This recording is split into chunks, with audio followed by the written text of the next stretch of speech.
जो होता है अच्छे के लिए होता है।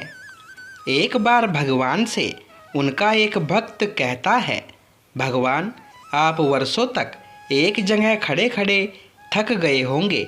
एक दिन के लिए मैं आपकी जगह मूर्ति बनकर खड़ा हो जाता हूँ।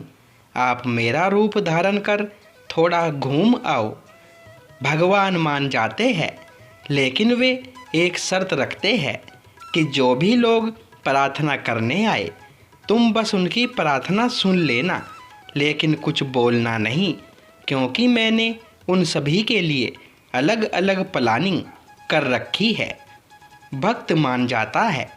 उसके बाद सबसे पहले मंदिर में एक व्यापारी आता है और कहता है, भगवान मैंने एक नई फैक्ट्री शुरू की है, उसे खूब सफल करना, मुझे माला माल कर देना प्रभु। और फिर वह व्यापारी माथा टेकता है। तभी उसका पर्स नीचे गिर जाता है, जिसे वह देख नहीं पाता है। वह बिना पर्स लिए ही चला जाता है। भक्त बहुत बेचैन हो जाता है। वह सोचता है कि रोककर उसे बताए कि उसका पर्स गिर गया, लेकिन शर्त की वजह से वह कुछ नहीं कह पाता। इसके बाद एक गरीब आदमी आता है और भगवान से विनती कहता है कि घर में खाने को कुछ नहीं, भगवान मदद करो, मेरे बच्चे भूखे हैं। तभी उसकी नज़र वहीं गिरी पर्स पर पड़ती है। वह भगवान का शुक्रिया अदा करता है और पर्स लेकर चला जाता है। अब तीसरा व्यक्ति आता है। वह एक नाविक है। वह भगवान से कहता है कि मैं कुछ दिनों के लिए जहाज लेकर समुद्र की यात्रा पर जा रहा हूँ। यात्रा में कोई अड़चन न आए, भगवान मेरी रक्षा करना। तभी पीछे से वही व्यापारी पुलिस के साथ आता है और कहता है कि मेरे बाद शायद ये नाविक आया है और इसी ने मेरा पर्स चुरा लिया है। पुलिस नाविक को गिरफ्तार कर ले जाने लगती है।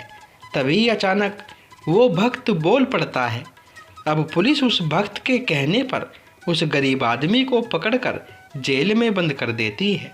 रात को भगवान आते हैं तो भक्त खुशी खुशी पूरा किस्सा बताता है। भगवान नाराज होकर कहते हैं, बेवकूफ़, तुमने किसी का काम बनाया नहीं बल्कि बिगाड़ा है। वह व्यापारी गलत धंधे करता है।